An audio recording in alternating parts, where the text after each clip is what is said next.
তো গাইস দেখতে পাচ্ছেন আমাদের বাড়ির অবস্থা, বানপানি কিরকম আসছে। কখন থেকে পানি বাড়তি আছে দেখেন, পাবন নদীর পানি। আমাদের ওই পাশে নদী, ওই পাশে ওই নদীর পানি আসছে বাড়িতে। যেভাবে পানি আসছে এইভাবে পানি আসলে পুরো গড়ে উঠে যাবে পানি। এটাও কি গোলা পানি আসছে, কি অবস্থা হয়েছে পানি।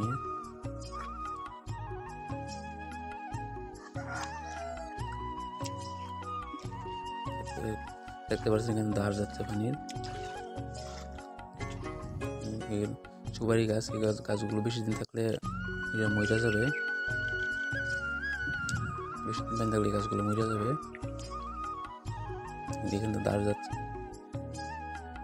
কি অবস্থা দেখেন।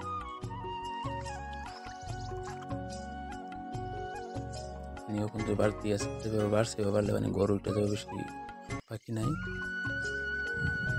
2 ফুট পানি বাড়লে গড় উঠে যাবে। কি অবস্থা হয়েছে পানি।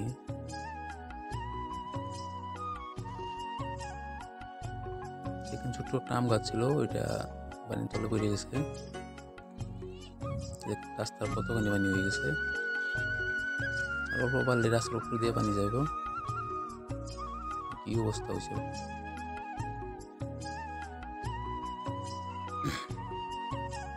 তো গাইস, এটাই আমাদের জিন্দেগি। গাঁও থাকলে পানির সমস্যা মুখোমুখি করতেই হয়। তো আমাদের কারণে সবার বাড়ি বাড়ি পানি আছে, যার বাড়ি নদীর কিনা তার বেশি অসুবিধা।